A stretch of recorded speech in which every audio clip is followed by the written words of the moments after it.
Morning, everybody. Thanks for coming to the Data Colada seminar series. I'm Leif Nelson, and today's speaker is Robyn LeBoeuf, joined us from Washington University in St. Louis. In addition, we have a great set of panelists for today.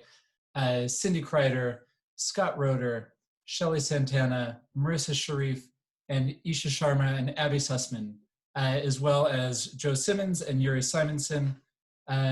With that, I'm going to stop sharing this screen and give the floor over to Robyn.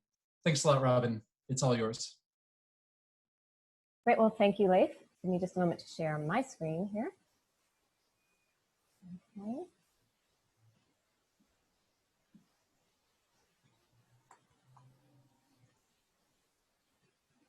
Okay, are people able to see the slides?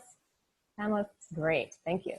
All right, well, thanks again, Leif. Thanks to the panel for joining us all, and thanks to all of you tuning in out there. I want to start by acknowledging my co-authors on this project. So Scott Roeder, who's at South Carolina. Scott's one of our panelists here today, as well as Don Lee, one of our PhD students at Washu. You can see the title. So we're talking about what we're calling depletion aversion, or more specifically, account depletion aversion. And you can see our subtitle, people dislike spending accounts down to zero. Now, as Scott once pointed out to me, the subtitle is kind of a duh. Like, of course people don't like spending their accounts down to zero. But what I want to try to do is talk to you about and show you ways in which they don't do this in some interesting ways, and in ways in which this reluctance to deplete their accounts might actually be costly to them, or might lead them to make decisions that maybe, upon reflection, they might not want to be making. So this project has its origin based on something that did happen to me. So let's start with an example. There we go. And so I was booking a trip, right? And so imagine I'm booking a trip from St. Louis to New Orleans to see my family. And I have a choice, right? I can pay in dollars or I can pay in miles. And I compared the two prices, and it was $429 or something like 31,000 miles. Now, I don't know how you value your miles. I value mine at about a penny a mile. Maybe that's too much, maybe that's too little, but that's my general valuation. So for me, this was a pretty easy decision that 31,000 miles seemed like a better deal than $429. And so I was all set to book with miles. I was all set to book with miles until, that is, I checked my mileage balance and I saw that, ooh, you know, I only had just over 31,000 miles, right? So booking this trip would wipe out my account. And not proud to say that I said this out loud to somebody. I said to a friend, I said, oh, but if I use miles, it will bankrupt my Delta account. And my friend quite rightly pointed out, so why is that a bad thing? And that's right. Like, why is that a bad thing? I should be glad to be able to use up my miles, right? Miles are kind of a pain to use. I should be excited to have this chance to use them. And it wasn't like I was saying, oh, I think I can get a better deal somewhere else. I want to save these for something, right? It was really just this knee-jerk aversion to wiping out my account. It felt bad to empty it. So I tucked that away and, you know, made the decision a lot harder for me, although I think I did end up booking with miles. But it did make the decision harder. But I tucked it away, and when Scott and I got to talking, we said, you know, is this a more general phenomenon? You know, is this something that happens to people more generally? Do we tend to hang on to accounts even when maybe we should be happy to let them go? Just to briefly contextualize this in the literature, and I promise I'll be really brief with the lit review.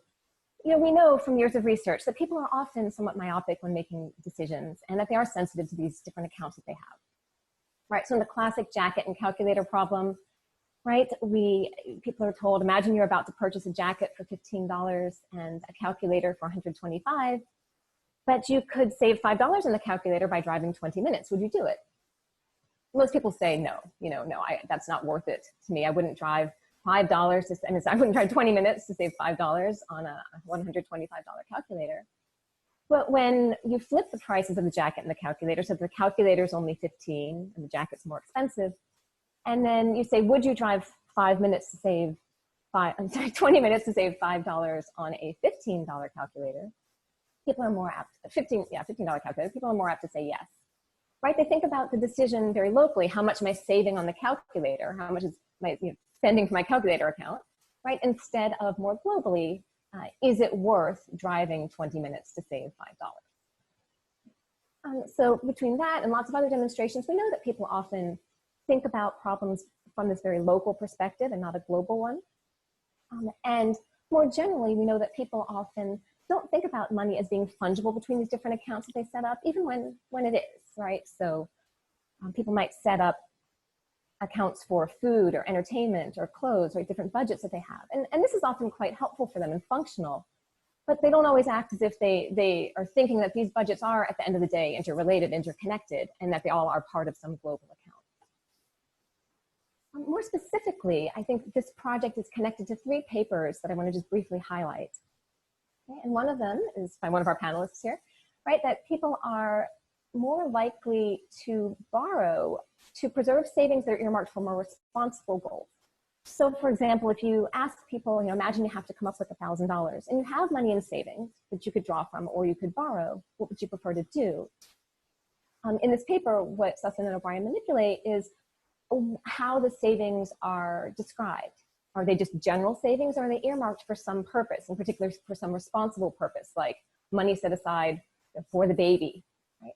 And what they find is that people are more likely to less likely to dip into the savings and more likely to borrow when the money is earmarked for that responsible purpose, like when it's earmarked for the baby, than when it's just general savings, right? So when the money is labeled in a certain way, people are less likely to want to spend from it and more likely to take on the costs of borrowing. People are sensitive to how their accounts are labeled. Another of our panelists was a part of this paper on debt account aversion, right? So here, people prioritize, as you can see, paying off small debts over high interest rates debts. So the idea here is that, we should, when we're paying down our debts, pay off the higher interest rate debts first. But what people like to do when given some money to pay off their debts is close out the smaller debt accounts. And so if I give you $1,000 with which to pay off your debts, you like to close out the, maybe I'll close out these 2 $500 debts, even when I should be maybe chipping away at a higher balance, higher interest rate debt. And a final paper that's related, in fact, fairly closely related, is one on what's called the bottom dollar effect. And in that paper, what the authors, what Foster and colleagues do is they find that people are less satisfied with their products when they've used their last dollar in their budget to pay for the product. So for example, what they do is they endow people with credits, right? So you're endowed with 50 credits versus 30 credits, and then you have to use those credits to watch some film clips. And what they find is the people who have to use up all of their credits to watch the film clips, like those film clips less than the people who had some surplus left over. They enjoy their purchases less. So, and again, what's coming out of these papers, people are sensitive to the balances there in their accounts. They're sensitive to how their accounts are labeled. And that's all kind of consistent with our thinking about depletion aversion, which is that if we hold everything constant, people will be less willing to spend from an account when the spending reduces the balance to 0 than when the spending leaves some sort of positive balance. And this might happen even when spending to 0 might make some sense. Now, I'm not saying, by the way, that people should always wipe out their accounts. There are times it makes good sense to hang on to your accounts, but there are times when it might not. And that's what we're going to be looking at here. And this is not, by the way, the only prediction you can make. You could actually predict the opposite, right? You could predict that people might want to consolidate, that maybe you want to get rid of accounts because it's simpler to think of having fewer of them. We're predicting the opposite. And just to give you a sense of how our studies are going to look in general, there'll be a little more nuance than this, but in general, what we're doing is we're asking people to imagine they have some expense, say a $500 expense, and they can spend from one of 2 accounts. And we're going to see, does where they want to spend from depend upon whether that account will be depleted or not. Robyn. Yeah, go ahead, yes. Yeah, so you mentioned that you might be able to predict the opposite, where people might want to close accounts. Do you have a sense that maybe the difference emerges when the accounts are something beneficial or positive versus negative? Like, for example, if they're debt accounts, maybe you want to consolidate those because that's money owed. And in your case, it's funds that you can use. So I'm wondering if you have any thoughts about when you would see the opposite. Right, so we will look at, towards the end, I'll get to some boundary conditions and think about when we'll see the opposite, but for sure, I think work has shown that people do want to close out debt accounts, so that would be one. And I think there are, kind of get towards the punchline of the talk that we'll get to in a little bit, you know, there are times when spending from an account seems responsible, like it's the kind of account you want to use up. And so we'll look at some of those a little bit later, but I think that's maybe what's happening here. There are some accounts which we've learned we should save, right? You know, we should accumulate in them. And those are the ones we don't want to deplete. But there might be other accounts that doesn't happen for, that we want to spend. And so those are some of the ones that we may indeed want to get rid of. Thanks for that question. Hey, Robyn. Yes. Another question, going back to your motivating example from when you were buying your plane ticket, there are sort of two things that are going on there, right? So one is the amount that's in your account, and then the other thing is the trip that you're taking. So if the trip were, you know, to Paris, would you still not want to spend it down to zero? So how much of it is like what I'm actually spending it for? And then, so think about that as like acquisition utility. And then how much of it is you want a better deal? So if you had, you know, if you found an option where you could spend 330,000 for that same ticket, would you then be perfectly fine with spending 30,000 points or 30,000 miles, right? So there's kind of a transaction utility aspect and an acquisition utility aspect that are both at play in that example. Can you just talk a little bit further about that? Sure. So, I mean, I think, you know, I think the type of expense may matter, and I'll say we haven't looked at that systematically. So we haven't systematically looked at, is this a positive or a negative expense? But that does vary across our studies, and it doesn't seem to play a huge role. But again, in our very last study, we'll see that when the expense perfectly matches the purpose of the account, then people are happy to deplete it. So we'll kind of get to that towards the end. And then to your point about finding if you think that you found a very good deal, could that make you more eager to deplete the account? I think is maybe what you're asking there. I think that may play, that may reduce the depletion aversion that you're feeling. You're like, well, I'm depleting my account, but it's for this really good deal that I'm finding. Yeah, that may play some role in it. Again, that's not something we've looked at systematically here, but I could see that playing a role. Just briefly before we move on, I want to just highlight some potential mechanisms, like what could be causing this. And this isn't a talk where I'm going to try to sell you on a mechanism, but I want to at least highlight some things that are happening here, right? So one thing that might be happening is a diminishing sensitivity story. That if I'm thinking about a $500 purchase and I'm thinking about a $500 account versus a $1,000 account, the $500 purchase is going to seem like a bigger chunk of the $500 account than the $1,000 account, right? It's a bigger percentage, right? And so maybe paying the bill from the $500 account just seems bigger. It just seems like a bigger purchase than when it's coming out of the $1,000 account. I think that explains some of what's happening here, but I think our evidence is going to show it's not going to explain absolutely everything. But I'm not trying to rule it out rather than saying, okay, I don't know if it explains the whole pattern of effects. There's also a great paper by Shin and Ariely about, it's called, I think, Keeping Doors Open. And what they show is that people, when they have different options, I think they're earning points in a game, they don't like to foreclose on any one of those options, even the less valuable ones. So, I could earn lots of points over here and fewer points over there, but I don't want to close off that one where I'm earning fewer points, even though maybe I should. And so, could it be some of that people just feel like it's a loss to lose an account? And again, I think that could be some of what's happening here, but maybe not everything. But again, I'm not trying to say that that's not happening. And then another mechanism that I'll spend a little more time as we get later on into the talk is that, well, maybe it's emptying accounts just feels irresponsible, feels like what we're not supposed to be doing, that we've learned over our lives that we're supposed to be accumulating in these accounts. We're supposed to be building them up. And so spending from them feels bad, but emptying them feels particularly irresponsible. And so maybe we apply that, emptying my accounts, that's irresponsible, even when it doesn't make objective sense, but it's just a subjective feeling of irresponsibility. And so we'll also kind of get into that a little bit later in the talk and see if that's explaining what's going on here, if that's fitting some of the patterns. So to get to the data, I have a bunch of studies, but they're quick ones, so we'll see if we can get through them, and if not, we'll skip to the ones that I think are more interesting. So first, there's some studies on, does depletion aversion arise, right? Is this happening? Of course, I'm going to try to argue that yes, it does.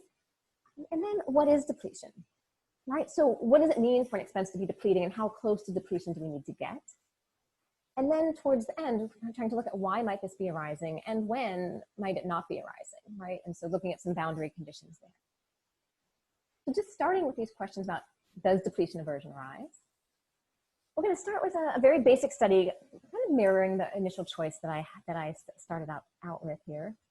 And this is a 2-cell between subjects design where we ask people to imagine that they have credit card points and they have frequent flyer miles. And they have 2 accounts to consider.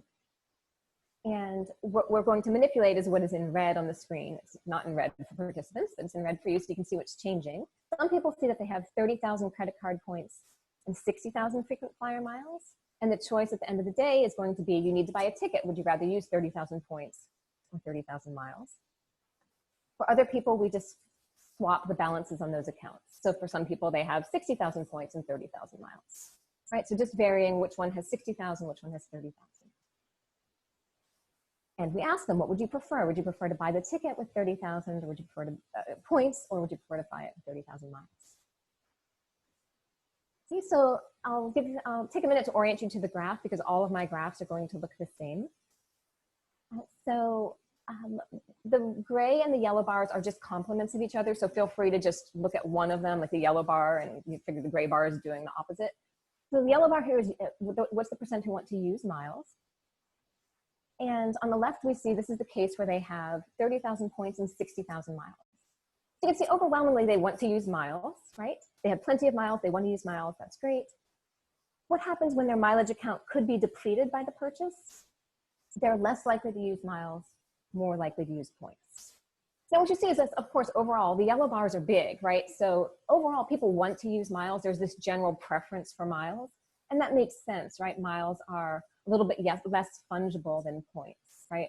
Miles you can mainly only use for tickets, or points you could maybe use for more things. So they're saying overall, yeah, I want to use miles instead of points. But when miles would be depleted, they're more than twice as likely to say, okay, I'd rather be using the points. In study 2, we're going to get to bank accounts. So here, and I'll show you the scenario on the next slide, but just to give you the basic design, people have a $500 car repair bill, and they can pay it from one of 2 accounts. I'll show you how they're described. But basically, one account holds money that you've received as gifts, and the other has money you've received from a summer job. We just wanted to have a reason why you might have 2 bank accounts. And there are 4 conditions. So these are 2 of the conditions, right? So in these 2 conditions, the gift account pays a lower interest rate than the job account, right? And by the way, these are both astronomically high interest rates for today. I realize that. In other studies that you'll see, we fix that, we make them lower. But here we really wanted to make sure they were noticing the interest rates. And so we wanted to have the big interest rates and have them look quite different. So we have a gift account that pays 4%, a job account that pays 8%, and we manipulate the balance. So sometimes the gift account has $500 and sometimes the job account has $500. And then in the other 2 conditions, we've swapped the interest rates. Now the job account pays lower interest rate. This is just for the sake of counterbalancing everything, right? And we, again, are manipulating the balances. Okay, so here is the basic scenario. So imagine you have a gifts bank account that contains money given to you as gift. The balance is currently $500. The interest rate is 4%. You also have a summer job bank account that has a $1,000 balance and an interest rate of 8%. Now you take your car to the mechanic and find out that it needs significant and unavoidable repairs totaling $500. You can use either bank account. Which would you prefer to use? So these are going to be the 2 conditions where the gift account is paying 4% interest and the job account is paying 8% interest.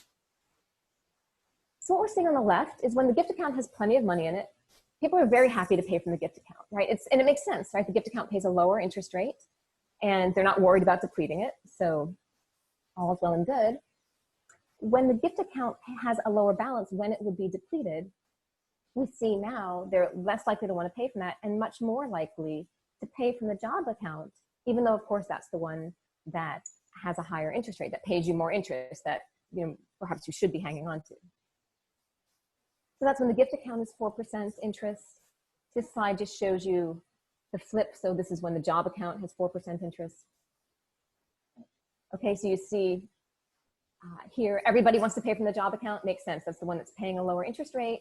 it has plenty of money in it. But when the job account would be depleted, people are now more likely to pay from the gift account, even though, of course, again, that's the higher interest rate account, but they're more likely to want to pay from it to avoid perhaps depleting the job account. Robyn, I'm curious, just in terms of testing like the magnitude of this effect and how you think people would react if they had the ability to split the cost across multiple accounts. I don't know if this is something that you've done, but what types of predictions you would make? Would they just leave a little bit of money in one of the accounts, or would they keep sort of, would it just be easier to still drop just from one account and have that not? Right. I think that's a really good question. We ran one study with that and didn't really learn a lot from it. So I honestly haven't looked at that in a while. So I don't know. I would predict that they would still try to avoid depleting an account, right? So maybe I'll take, I think our prediction that's consistent with what we're saying is that, they would maybe recognize, and you can see they do recognize that it makes more sense to pay from the lower interest rate account. So, maybe in this case, they'd take, maybe I'll take most of it from the job account, but I want to leave a little bit in there, so I'll dip into the gift account a little bit, and maybe that would happen. But we ran one study like that early on and then settled on this paradigm instead. So I don't have any real data that really tells me exactly what they would do. But thanks. I think it's a good question, one we should get back to. Robyn, I have a question here. So for the larger account, have you played around with how much is in that? Like, does it matter that it's double? One reason I was wondering is part of the effect also a willingness to spend that larger account? Because if I spend $500, I still have $500 in that. And so relative to the other account, that doesn't feel as bad, So is there kind of a relative comparison aspect to it that the effect is larger if that second account has double?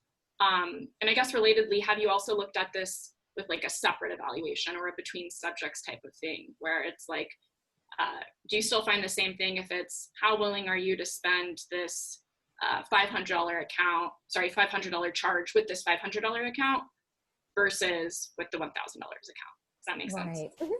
So to your first question, does it have to be double? I think in almost every study I'll show you today, it is double, but early on we had some that weren't double perfectly. They would maybe be 30,000 and 35,000 or something. And we found the effect. I think we just, one of these things where we settled on the doubling and then stuck with it to make it seem like it has more. But I hear what you're saying. Like, is there something about they're saying, well, this gives me two matching accounts that they'll both have 500.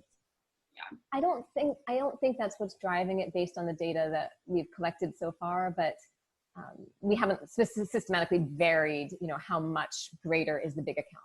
And then to your between subjects question, or your separate evaluation question, I have one study coming up, study 4, where we do sort of more of a judgment, like how does it feel to pay from these accounts? And they only see, well, no, even there, I guess there's still I take that back. They still see both of them. So I don't know if we've done one where it's fully separate, where they only see that they have one, and we've measured like their depletion of there. We always at least tell them that they have two, but sometimes as you'll see in a later study, we don't always give them the choice of which to spend from, but we more measure how does it feel to spend from this one or that one. Mm-hmm. But no, I don't know if we've ever looked at it where they only have one. Exactly. Robyn, I had a question as well.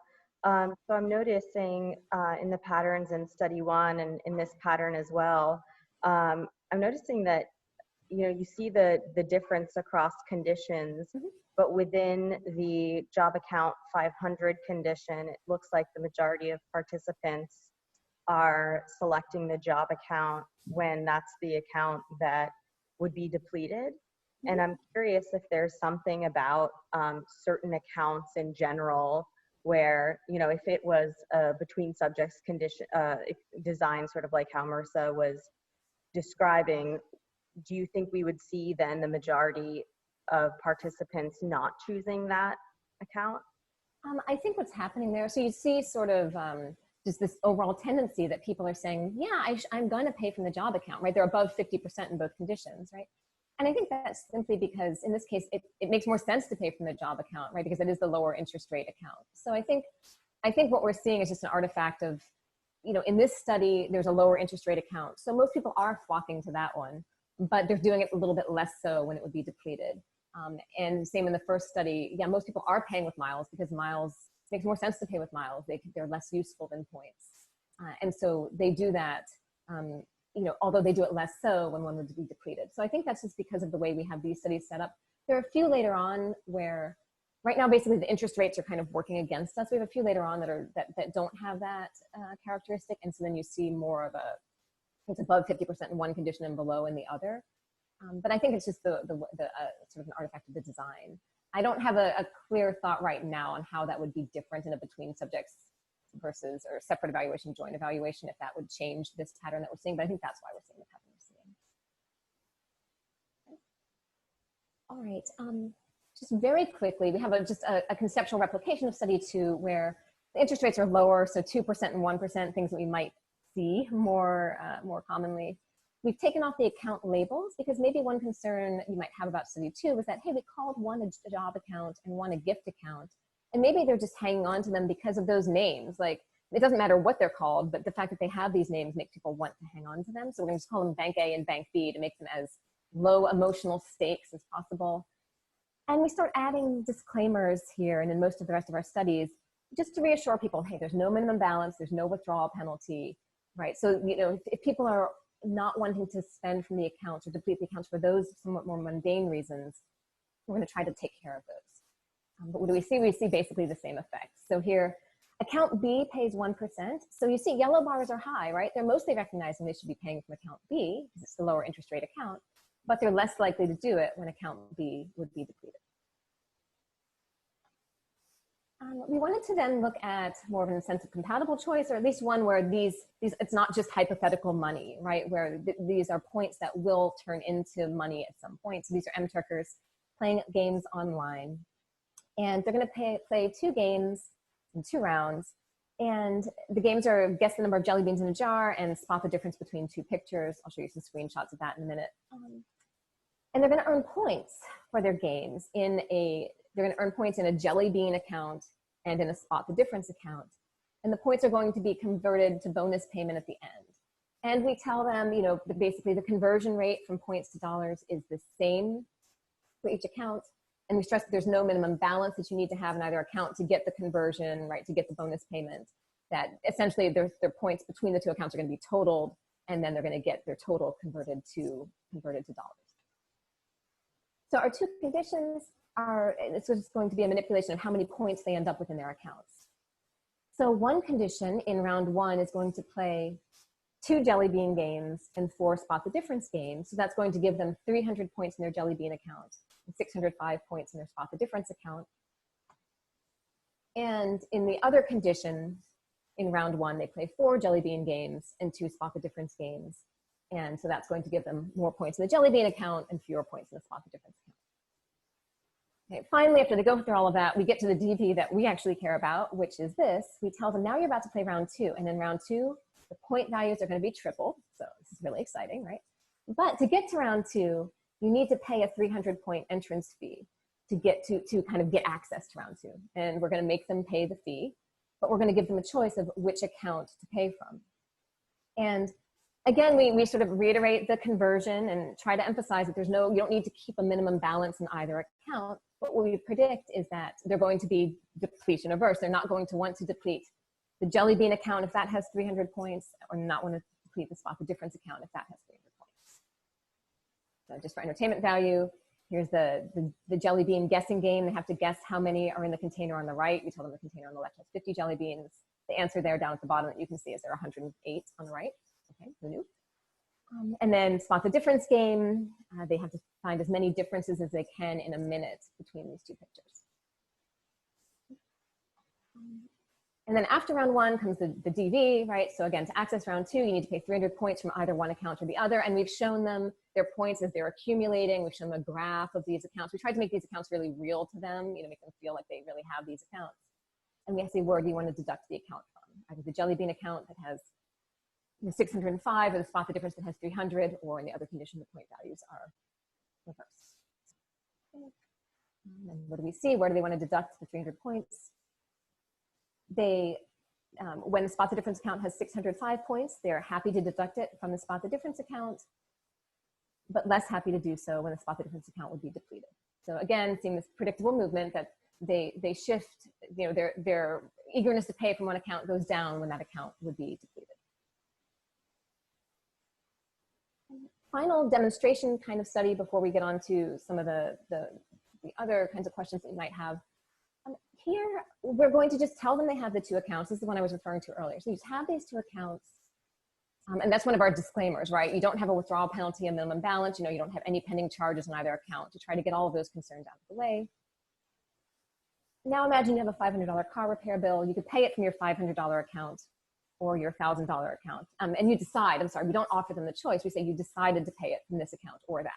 So some people read, you've decided to pay it from your 500. Some people read, you've decided to pay it from your $1,000 account. And we ask them, how does that feel? Right? And we borrow the pain of paying scale from the literature, the frowny face to smiley face scale, right? How does it feel to pay this amount? And one reason that we do this is that, you know, you might be wondering in some of the other studies, were they not paying from those accounts because they didn't think they could, or they thought there was some barrier to doing it, to depleting the account? Here we're telling them you did it, right? And so how does that feel? And you know, might that feel good to people? Like, oh, good, I got rid of that account. Or does that feel, you know, does depleting the account feel bad even if it's been done? Okay, so how does it feel? What we can see is, first of all, it feels bad, right? There, in both conditions, it feels bad. They're between a 1 and a 2 on the scale. But it feels especially bad when they pay the $500 bill from the $500 account. They're about as low as you can go on this 5-point scale. They're at a 1.1, right? So not only do they not want to pay from the 500, the low, you know, not only do they not want to deplete their accounts, but also it feels bad to deplete their accounts. So kind of getting into the next set of studies, let's think a little bit about what depletion is. Does it, you know, does the expense have to be depleting for these effects to arise, right? Hey, Robyn, I have a quick question, which is Cindy. I wonder, have you done any tests where you have more than the two accounts?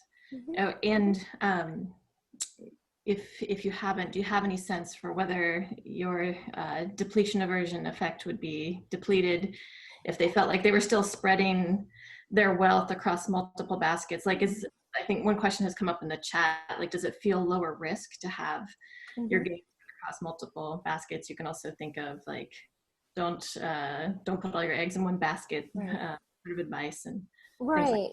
No, that's a great question. It's one that we've gotten before. And so we have started to run a few studies on that where we go from all the way from 2 to all the way to 3 accounts to see what happens there.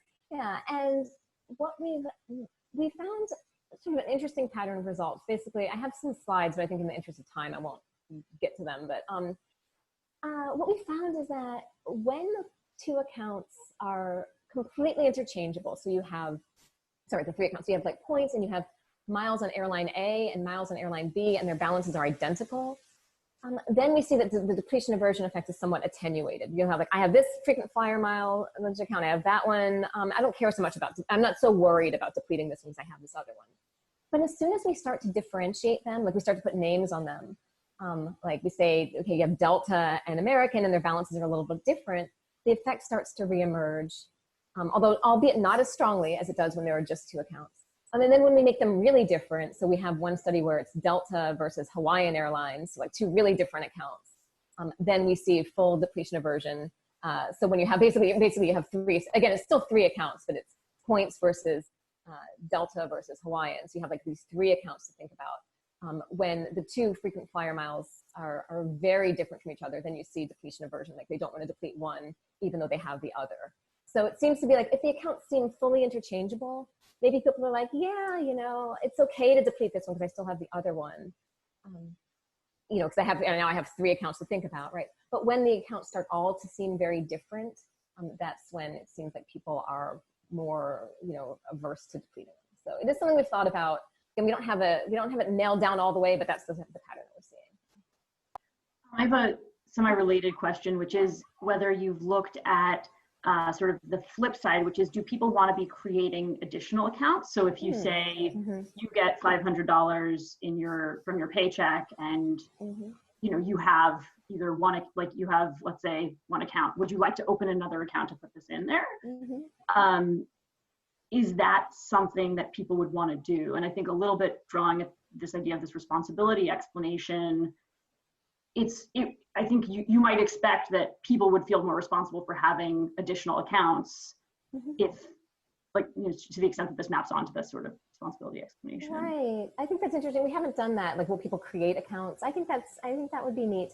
I don't know, and you know, it kind of connects to Cindy's question. Like, is there a certain magic number, or like, if I already have enough accounts, do I not need to create any more?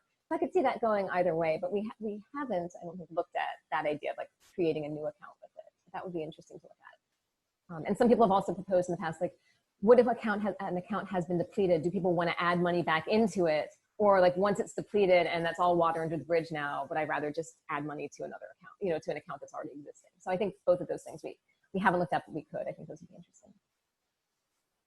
Okay, so is depletion required, right? So one thing you may have noticed is you could, you know, if you're going to be uncharitable, you see there's a confound in all of our studies, right? Which is that the account that's going to be depleted is always the low balance account, right? And so is it that people, so we've kind of confounded depleting from an account with spending from a low balance account. And is it the case that people just don't like spending from a low balance account no matter what? Or is there something special about a depleting expense? And so here we're going to just look at that by keeping our basic design, but just adding in a variable of the expense amount. So the expense can be $50 or $500, right? But we can keep the account balances the same. So we're going to have a 2% account and a 1% account with balances of either $500 or $1,000.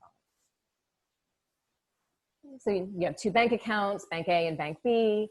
Their balance, you know, sometimes Bank A is 1,000 and Bank B is 500, and they're paying these different interest rates. There are disclaimers, I think, get longer every time we run it because we're trying to build in every possible thing people could be worried about.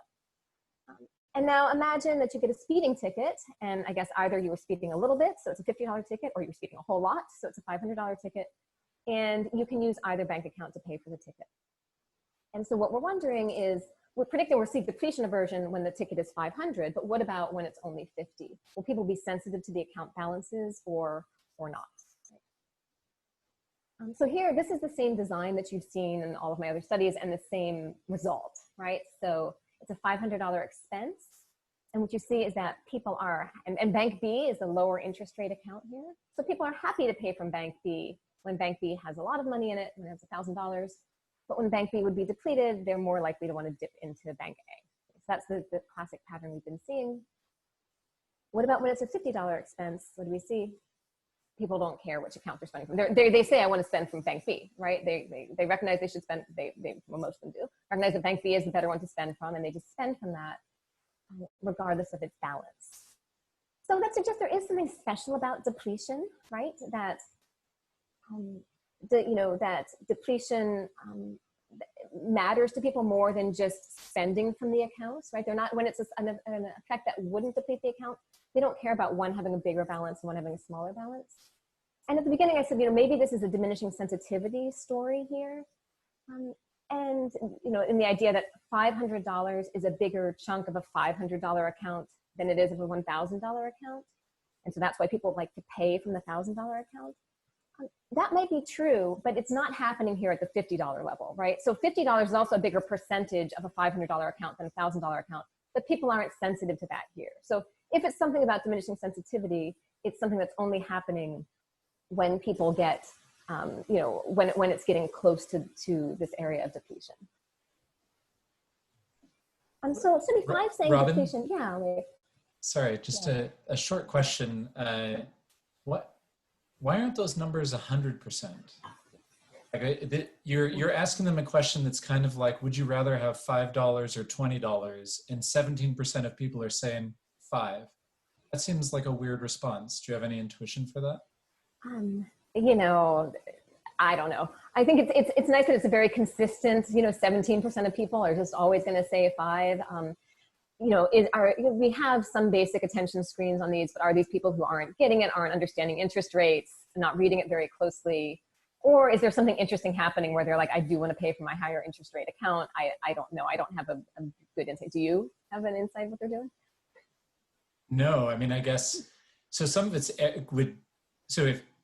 error, and I guess the lurking scientific question would be something like, oh, is there some cue in the context of this that tells them they're supposed to do something counter-normative, or that they're learning the wrong thing? They think interest rates are actually bad things to have on your Right. account? I have no idea. Right. Yeah, you have more experience asking these questions, and so I thought you might have some intuition as to what's going People on. may also be confused and just think more is better, and so I want to choose the one that's more. 2% account or something like that is a better account, right? So the kind of not understanding interest rates. Or not understanding depletion, not understanding Yeah. spending from the account, just thinking Right. about the baseline of Right. more. Right. I want to choose the more one. Yeah, right. We've tried to make sure it's clear to them, but you know, either we're not succeeding or there are people who are just, yeah, some of it's just noise or error or something like that. Yeah. I agree. It's puzzling. I'm glad though that in general, you know, we can see in our studies they are sensitive to the interest rates. They are understanding it, most of them, but there are some who aren't or something's happened there. Yeah. So the flip side of study 5 is study 6 then, which is, you know, is full depletion required? Do we have to, you know, use every last dollar out of the account for people to feel depletion aversion? Or does this happen even when a few dollars are left over, right? And so here we have, you know, basically the same story as the last study, but here the expenses are either $497.50 or $500. So the question is, does $497.50 feel like it's depleting a $500 account? Or does that feel really different? You know, do we have to have full depletion here? So the basic same design as before. And so here we see with the $500 expense, so this is the same design, same results you've seen before with $500, where people kind of know they should pay from bank A, bank B. Bank B has a lower interest rate, but when bank B would be depleted, they're less eager to pay from bank B. Now, what about when the expense is $497.50? Same pattern, right? So, Abby, I think Abby really wants to say something. So Abby, well, you want to jump in? Yeah. So I'm a little bit curious about this example. And I don't know if you see actually any interaction. I think the effect gets a little bit larger here than the prior one. It's really close. It goes from 89 to 73. Yeah, it's really close. So I wonder if, so let's assume that they're the same, but I guess what this is making me think about is just how annoying it is to have an account with a very low balance. Mm-hmm. And I wonder, and I might be misremembering some of the details of your stimuli, so you might address this, but if there's something about actually having an open account with zero balance, that's really annoying. And so if you know that the account's going to stay open, that might actually be driving some of this effect versus if I think that once I clear the account, it will be gone. Right. Yeah. And that's something that actually that would be easier for me to deal with. Right. No, I know what you mean. We've tried to kind of reassure them for some, you know, one of the things about this study is that it shows that if people were avoiding depletion because they were worried that the account was going to get closed, they didn't want it to be closed, that they needed to have $2 in it for some reason, you know, this is showing that's not what's driving it. But I hear what you're saying is maybe people want to close the account and keeping it open is actually annoying for them. We've tried this with a really low balance account, so a $10 account, because I had the same intuition as you, like, isn't it just annoying to have some of these accounts around? And people were as averse to depleting a $10 account as they were to depleting like a $500 account. It didn't seem to, you know, I thought that they would want to close the $10 account. They didn't. They wanted to hang on to it. But that's still not quite getting at your question, which is, you know, we're trying to reassure them the account will stay open. What if we told them the account would stay closed? Across studies, they don't seem to be sensitive to that. Like, you know, we have some studies where we emphasize that and some where we don't. That doesn't seem to matter, but we haven't systematically looked at that within a study. Robyn. Yeah. I'm curious a little bit about, so given your pain of paying study, Yep. is it possible that in general, when people's resources are limited, it feels more painful to use funds from that account, which might be consistent with that pain of paying study? So regardless of whether it's money or points, the limited account feels more painful to pay from. Right, and so it's like you just, that account feels more limited in some way, something like that. That could be some of it. We borrowed a manipulation from Abby's paper about reassuring them that the account will be replenished in the future, like more miles are coming in or something like that. That didn't do anything for us. Maybe we manipulated it poorly, but we tried something like that, and that didn't seem to undo the depletion aversion. It really seemed from our data that people just didn't want to wipe it out, even if they knew that more was coming in. It wasn't specifically designed to address the question that you're asking, but that's the closest evidence that we have for something like that. Okay, so, I'll try to be selective about the studies that I present next because I know we won't have time for probably all 4 of them, but I'll see if we can get through a couple of them here. Let's think about why depletion aversion might be happening again. Right, so I said, could it be diminishing sensitivity, right? I think it could be, some of it could be that, in that, again, a $500 expense feels bigger when it's coming out of your $500 account. But that doesn't seem to explain every finding, like the one where people don't care when it's only a $50 expense. It can't fully explain everything. It can't explain some of the findings that are coming up next, but I'm not trying to say it's not happening here. Is it that the prospect of closing accounts feels like a loss and people are trying to avoid that loss? Again, that might be some of it, but if anything, that last study where a little bit of money is left in the account shows that maybe that's not all of it. But that may be some of what's happening, at least for some people, sometime. But what we've started talking about lately is, is there something else going on here? And this is one of the newer pieces of this project, which is, does emptying accounts feel irresponsible? Does it just feel like we've learned over our lives that we're supposed to be accumulating in accounts? And so does emptying them, spending from them feels bad, but does emptying them feel just like the wrong thing to do? Have we just kind of overlearned that idea? And so here, the design of this is sort of like the pain of paying study, where we have people imagine that they have 2 accounts and they're going to pay a bill from, we tell them either your $500 or your $1,000. And we give them the 3-item irresponsibility scale that was in Abby's paper. And we ask them, and these are items like, I would feel irresponsible for choosing to pay the $500 car repair bill from my $500 account, or in the other condition from my $1,000 account, just to see where they fall on this scale. Now this is a 7-point scale. So what you can see from the means, hopefully you can see those, they're not too small on your screens.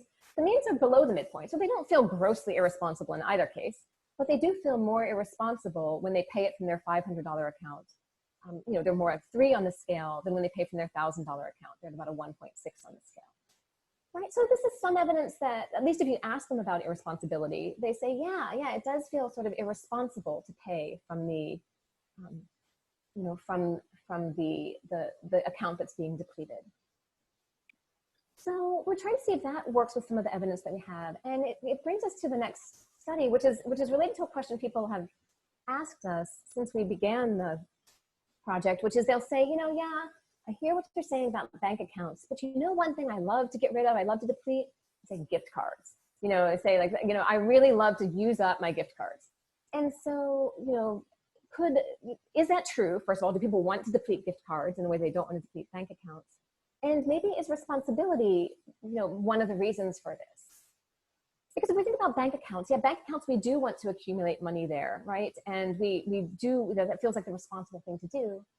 But with a gift card, especially a gift card that, let's say my parents give me a gift card, right? Well, they've spent their money on that, right? And so the responsible thing to do in my eyes is to use it up, right? To spend that so that their money doesn't go to waste, it doesn't languish, I don't lose the gift card, right? So maybe depleting gift cards seems like the responsible thing to do. And so maybe people will be eager to deplete gift cards in a way that they aren't for bank accounts.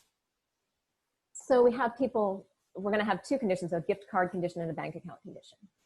And really, yeah. So imagine that you have 2 gift cards from the same store, a $50 gift card and a $100 gift card. And now you're going to imagine making a $50 purchase at this store. Which gift card do you prefer to use? And then we have the same thing with bank accounts. You have 2 bank accounts, a $50 balance and a $100 balance. Kind of artificial maybe, but for this, for this particular study, we really wanted to kind of just have the comparison to gift cards. And now imagine you need to buy something for $50, which account do you prefer to use? And so $50 purchase, when it's gift cards, man, they really want to use the $50 gift card. Of course, when it's bank accounts, man, they really don't want to use the $50 bank account. So we see something like depletion seeking for gift cards, right? And something like depletion aversion for the bank accounts. Quick question, Robyn. Yeah. And this isn't, because you have your jelly bean study too, so I don't think it describes a lot of them. But for a lot of bank accounts, if you do deplete it, you do get charged, right? Like you can get a small penalty. Is that at all going on here, do you think, for the accounts? And the second part is, I share Abby's intuition about kind of whether that account is like a long lasting account and whether money will kind of keep coming into that account. And that feels more aversive, maybe because you think about how, you know, I used to have money, it's now to zero, and now I have to rebuild that up. Do you think that can explain kind of the gift card part as well? Because like once I use the gift card, nothing else is going to keep coming into that, right? So it's not this long lasting open account as much. Is that some of it too? And your first question was about the penalty, right? The first question, you know, again, is there some of that so the penalty, we've tried to reassure them there's no penalty. Is some of that carrying over still into their intuitions? Maybe, although we do have, say, the jelly bean study. We have the ones where there are frequent flyer miles where that shouldn't be a concern. We have the one where they leave a little bit of money in the account, so that shouldn't be a concern. So I don't think that's all of it. You're saying, could one of the differences here be that, money, money flows into accounts and it doesn't flow into gift cards. And so for the gift card, I just want to use it up. Yeah, I think that could be it. I think there could be, I mean, I think that could be some of it. I think there are lots of differences between gift cards and bank accounts. And so I'm not trying to say that the responsibility story is the only one here. I think it fits with our evidence, but it's not maybe the perfect one. The next study that I won't go through in a lot of detail, but basically I'll just put turning an account to a credit, is one where people are earning money on MTurk, and we manipulate whether they're putting it into a bank account or whether they're putting it into Amazon credit. And we see that basically when it's a bank account, they don't want to deplete their bank account, but when it's Amazon credit, they're happy to deplete it. And so that's a case where more money is flowing in, right? It's the same money, but it's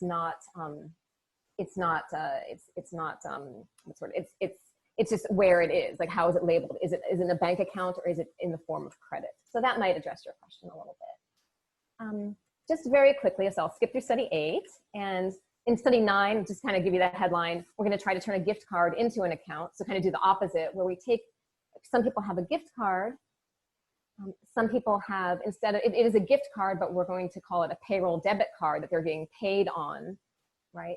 And what we see is that people, when it's a gift card, again, they want to use it up for an expense, but when it's a payroll debit card, they show some depletion aversion for it, right? So again, consistent with maybe the idea that, a payroll debit card feels more like an account, right? An account that I should maintain, that I shouldn't deplete, whereas a gift card I should deplete. Our final study then is one where we're going to try to go back to bank accounts and see, is there a way that we can make depletion feel in a bank account like the right thing to do? And this goes back to some questions that you guys asked at the very beginning, which is, what about the type of expense, and does it match the kind of account that it is, right? So here we're going to borrow that earmarking manipulation, and for some people, they're going to have just plain accounts, bank A, bank B, and some people are going to see bank A has a $1,000 balance, and other people are going to see that bank A has a $2,000 balance, right? So we're going to manipulate the balances as we've done before. For other people, we're going to give those accounts names and labels, right? So we're going to say one of them is your vacation account, where you've been saving money for your summer vacation, and one is your general account. And then we're going to ask them about a vacation expense, and we're going to see, are they still showing this pattern of depletion aversion? And what we're predicting is that when the accounts aren't earmarked, which is bank A and bank B, people will show depletion aversion. They'll want to pay from whichever one won't be depleted. Right? But when the accounts are earmarked, maybe they won't be as sensitive to that. Maybe they'll be happy to pay from the vacation account, even if it would be depleted, because that seems like either the right thing to do, the responsible thing to do, or at least it seems like it's the goal of the spending matches the goal of the account, right? Whichever way you want to think about it. Okay, so here's a simulation. I'll just skip through those and jump to the DV, right? You have to find the perfect summer vacation with a price of exactly $1,000. So you have this $1,000 vacation. Here's when the accounts aren't earmarked, right? And so what you see is that on the left, when account A has only a $1,000 balance, people don't want to pay from account A, they want to pay from account B, right? On the right, now they suddenly, you know, their preference for paying from account B drops quite a lot. This is a much bigger effect than we saw in the previous studies, and it does cross the 50% line, right? And this is because the interest rates aren't working against us here. We don't have any interest rates in this study, so that's why it's, you know, we're seeing a bigger effect than we do before. But what about when one of the accounts is labeled as being for a vacation? Right? They spend from that account, right? They spend from the vacation account regardless of its balance. They're not reluctant to deplete it. And so kind of going back to some of these questions of, are they worried about, you know, wiping out the money in the account? Are they worried about a fee or a fine or something like that? Again, this is more evidence saying no, you know, they will deplete their accounts when the when the expense matches the account label. And you know, on the one hand, this manipulation is kind of heavy-handed, and we realize that it's a vacation account and it's a vacation expense. And so one thing we're interested in maybe pursuing is, can we back off a little bit? And let's say it's an entertainment account and it's you know, maybe a vacation expense. Like, will that be enough? Like, how much can we back off on the labeling to keep them from matching perfectly for depletion expense aversion to either emerge or go away? Right. We're just about at time, so let me just summarize. People resist depleting accounts, even when doing so might make some sense. Depletion aversion emerges, you know, even when it will only be mostly depleted, even when the account balance is very low. I didn't show you that study, but we talked about it briefly. And it may not emerge when spending seems responsible. And so I think I will stop there and see if there are any final questions or if we're just about at time.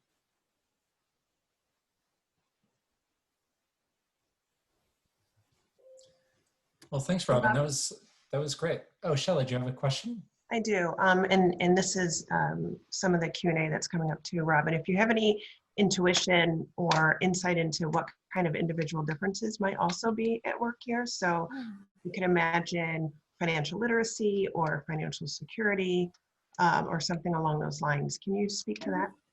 So I think, you know, there may very well be some sort of financial literacy difference in terms of just simple things like people getting the interest rate questions.